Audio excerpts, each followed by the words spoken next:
welcome to the Barbarian Investor Show. It is a smart contract special, and we'll find out what that means from the non-executive director of Coinsilium, who is Malcolm Palle, and Eddy Travia, who is the CEO of Coinsilium. So a bit of a Coinsilium special to go with the smart contracts theme. And smart contracts for me, I'm really excited about this because it might actually be something that bans lawyers or gets rid of lawyers permanently. Is that possible, Malcolm? Not just lawyers. All right, anybody else? Oh, line them up. Line Politicians? them up. At some point, what do you think? Politicians? That would be good. Yeah, it's a start. Okay, so Yeah. Coinsilium have announced a strategic alliance today with Oraclize rather, on a smart contract system. Could you explain what that is? Well, I think Eddy would probably be better on the technical side and actually what it is. But from my point of view, I wanted to see Coinsilium being more proactive than just an investment company, which is what we were and what we are still. But you know, when you're sitting there with a basket of investments, you're going to be valued on the basis of the sum of the parts. And so we felt we needed to be a little bit more proactive.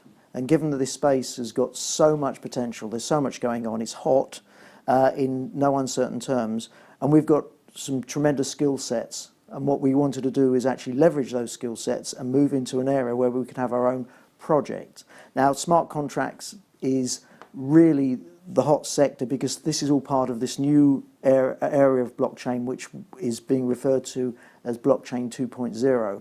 And this is the enabling of programmable money or programmable functions, which I'm going to pass over to Eddy now, who's going to explain actually how that works. But from a commercial point of view, that's why we wanted to get into that space ourselves. But I mean, just to understand the jump in in familiar technology terms, it's like going from the internet to mobile internet or getting apps on a smartphone. It's that kind of jump that you're taking it to the next level. Yeah, it's another application, I think. Yeah. Mm-hmm. Well, it's what we can refer to as the next generation of blockchain, because initially, as we know, the first blockchain was Bitcoin back in 2009, but Bitcoin was on purpose limited in terms of smart contractability. And then Ethereum came along, designed specifically for smart contracts and for enabling smart contracts with a Turing complete language, which basically means that you can do much more programming and what in a way loops of programs on the blockchain. So what is interesting is that the code is basically self-executing on the blockchain, and Oraclize, for example, is specialized in using and feeding external data, for example, a price of a commodity or a price of a stock, to the blockchain through what is called oracles, hence the name Oraclize. And oracles are these smart contracts as well, but that use external data and go to the source of the data and feed it into the blockchain. Because the smart contract has its own logic, its own process, and for example, it could be a type of derivative contract. For example, you say when the gold price hits this level, there will be a payment made to a wallet, for example. So you need the gold price and you need the logic of the contract. So that's basically how it works. It's a program on the blockchain. But it means that, again, getting back to what's familiar, it's like you're getting rid of the stockbroker, you're getting rid of the estate agent, you're getting rid of the middle person, in this case the lawyer, who would be normally facilitating that kind of deal. In terms of the logic, yes, but of course, as we all know, there is always a human part that is useful. So, for example, the first thing to explain is that a smart contract is not necessarily a contract; it's more a code or a program. And there is not a better term today than calling it a smart contract, which goes back to Nick Szabo and the work that Ian Grigg have done. So. But in terms of replacing, for example, a notary, a lawyer, you can automate part of it, but obviously there are some issues where there is a need for human intervention. But you can automate a lot of the process, yes. Well, aren't we already doing that with when you you get an Uber or with the mobile apps? There's already, I mean, it's basically once you know the identity of the two parties, it's sort of 90% of the work. I mean, this is taking it a bit further than that. Yes, you can take it much further. Well, commercially, you can compare it with what happened with travel companies on the birth of online reservations on airlines that you can book directly with. Yeah. My previous incarnation, I was a travel agent, and people who wanted to go get a flight to Calgary used to come into our agency, and I was the only person who actually knew how to use the machine, which was plugged into the airline, and it was only a matter of time before they build an interface whereby the customer can actually tap that in themselves, put their credit card in and buy the flight directly. And what does the travel agent do? He has to reinvent himself. He has to actually become an online agency or become like an Expedia. So the guys don't go away who are in the industry, they just adapt because the industry is being disrupted. So when we're talking about features that can be enabled by smart contracts, they're going to change the face of law firms in some of the routine things they do, and insurance companies with a lot of the routine things they do, and any area where there's a transaction and a middleman, that middleman's role needs to be redefined. He can't just sit there and earn his keep just by being the middleman and the person who gets in the way in some respects, as maybe you might think some lawyers would get in the way of a transaction. It was getting my way. Can you just tell us about Oraclize? I mean, just what kind of player that is? So Oraclize, they started off with this service of Oracle solutions, but because it's all around smart contracts and basically they are very familiar with the smart contracts, they get some companies start asking them to develop smart contracts. They have their own projects. They have won many hackathons. They participated to our Blockchain Tech Lab last year in April and our hackathon. They won a hackathon recently in Rome, and they do a lot of work with smart contracts. And we felt that they were really appropriate and compatible with our skill set and appropriate for us to work and go into that direction, which is for us is a big step because it's the first time that we start working on our own projects. Right, and in terms of what this will create for Coinsilium, is this something which is to take it to another level in terms of for investors or on the world stage? Yeah, I mean, what investors would see out of this is instead of sitting waiting and investors waiting for our investments to come good, we've now got, in addition to the investments which are backing up our value, if you like, or our share price, we've got a project which we own 100% at the moment. We're working with Oraclize and we will define the relationship on that basis, but we're approaching vertical markets, so be it the natural resource sector, be it, which I happen to have some pretty established contacts in, be it perhaps in agriculture, wherever there's a need to commoditize or enable trading or another solution which involves smart contracts, we will then go with a proposition, and just like perhaps one of the startups within our space, we'll have our own startup which will have an immediate value to it once we've actually got all the elements in place, and we'll be able to do potentially project level finance for it. So we're much more in control of our own destiny. People will be able to see what Coinsilium's doing specifically as a company. So it's another add-on to the business. Doesn't mean we're not going to carry on with our investments, but it means that we've got something where there's regular news coming out, and there will be.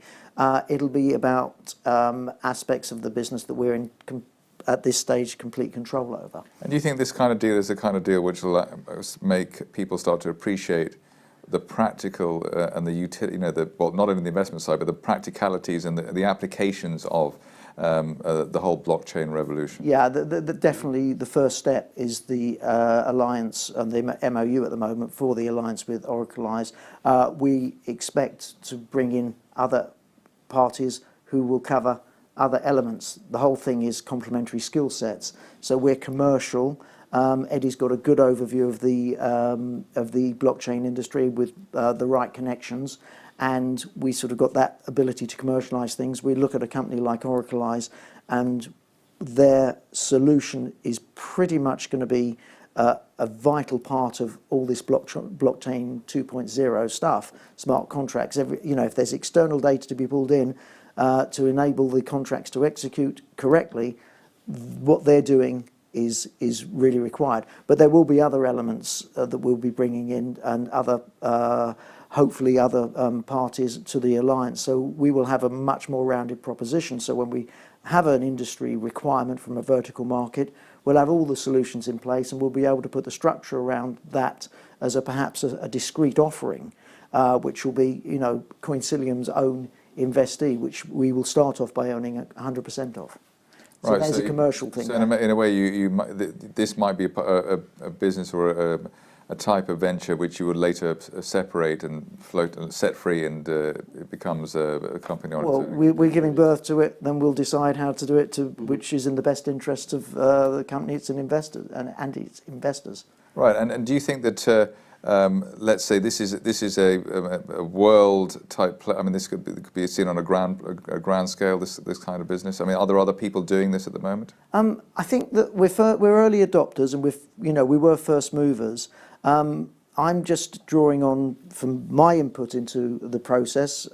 I'm drawing on my experience of mobile phones when they first started in the 80s, the internet boom. All these things sort of happened in their own way in each individual when each element of these revolutions were going on. So that's what I see as this. You is see definitely a similar gold rush effect. Yeah. Is it gold rush in this area? Not quite yet, but it definitely has all the characteristics of that. It looks like that's the way it could pan out.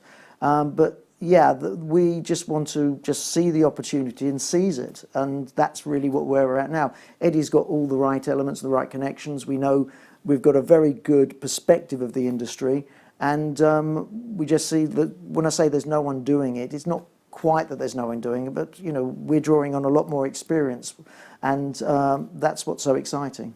Right, a couple of points here. The first is, how does say somebody that they like what you say, what you're saying, they like the whole concept here. How do you value it? How do you value what? Whatever you're doing here, what the Coinsilium as a company, or potential earnings or revenues, how do you make projections in that area? Well, any business that is at our stage is very much about potential. So, we can value our investments on the basis of their last raise, and already they're significantly higher than the previous round. So we are getting a bit of uplift there. But how do you value a startup is, an unknown in terms of actually sort of putting hard numbers on it. You just have to look at the size of the market, what you're doing. Is the price of our shares at the moment, has that got the potential built into it? I think it'll be a while before we can put some real hard numbers on what we can do. But that's the same in the mining and exploration game, which is my other area of interest. And, that doesn't stop people. It's a piece of string question, really. Yeah, I think at this stage, there's no doubt that once we start commercialising, we'll be able to see how the numbers are looking, and then we'll be able to project from there. But, nothing at 2 mil market cap, which we're at the moment, is suggesting there's any blue sky in any of these things, which we definitely see as blue sky. Right, and then the other point, I think, with all this is that the cynic might say, well, this is great at the moment, 2017, you're at the cutting edge, but then somebody comes along with a new idea or a better idea, and the smart contract thing goes out the window. Is that the cynic in you? Yeah, that's the rude cynic, yes. But okay. From a technology point, technology does throw up dead ends, doesn't it? Yeah, I think so. But Eddy, perhaps you've got, I'm convinced on blockchain, but Eddy knows exactly why we're all convinced. Well, blockchain now is a foundational technology, seen as a foundational technology. So, and smart contract being the next generation, I don't think this is going away anytime soon. At the same time, a smart contract or a smart contract system is such a kind of a layer, infrastructure layer type application. It can give way to many other applications. So it's kind of the foundation of many potential applications. Like, for example, similar in a way to crowdfunding investment, you can use a smart contract to issue tokens and to create the governance protocol of these tokens. So that's something that's being done right now. Last year, about $240 million have been raised this way, and this usually involves smart contracts.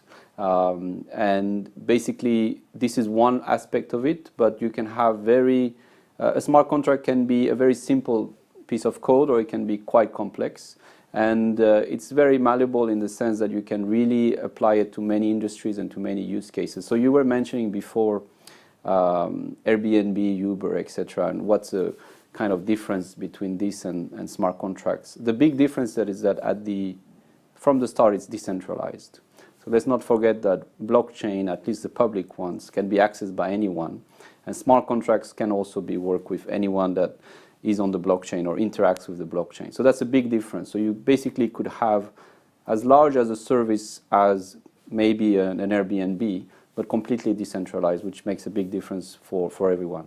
So that means that this is actually, let's say, a foundation stone technology from which other things will inevitably come out, even if they're not quite as we envisage at the moment. Yes. As the internet was, as mobile phones were, we weren't expecting them to become, from a brick size to a smaller size, etc. So it's a foundation technology. Yes, and the same way, for example, when internet was created, the first application was email, which was very simple and we use every day without really knowing how it works. Bitcoin was the first kind of application of this blockchain and the fact that you can send money anywhere around the world. But today with smart contracts, you get into more complex possibilities and more complex opportunities. So you can really envision smart contracts managing machine-to-machine payments, managing IoT kind of applications, and smart contracts dealing with each other and doing very complex things. So yes, I think we're just at the beginning of this whole revolution that is started with blockchain, but as we see more and more, smart contracts are a very essential part of that evolution. Finally, just to fly the Brexit flag, is London, is the UK at the centre of this? If not London, I mean, London's up there. I mean, we're seeing an awful lot going on here. We don't have to travel too far to actually bump into people who are doing some really great stuff in this space and that we can work with. So we're very happy to be in London, and I mean, from a lot of these teams can work anywhere. I mean, distributed teams has been really a model used by a lot of blockchain startups. But to be physically in London, we find it's a great place to be. A lot of meetups, a lot of events, and great people come here to talk about this and to work on it. And we're very happy that Oraclize has settled here as well. Speaking of events, have you got anything to say on that front? Yeah, we've got an event for our investors, which is filling up very nicely at the next exchange on the 20th of April, where we'll be unveiling this project and talking about what Coinsilium does, and giving people some foresight on what we're actually doing for the rest of the year. So we're really looking forward to that. It's, as I say, collaboration in this space, just add, is really important. Everyone collaborates, which is a really great thing to see. In a lot of other industries, they're at each other's heads. But we're noticing the right people are collaborating here, so we're really happy with that as well. Pioneering spirit. Absolutely. Well, Malcolm and Eddy from Coinsilium, thank you very much for delivering us today's Barbarian Investor Show. Thank you very much, Zach.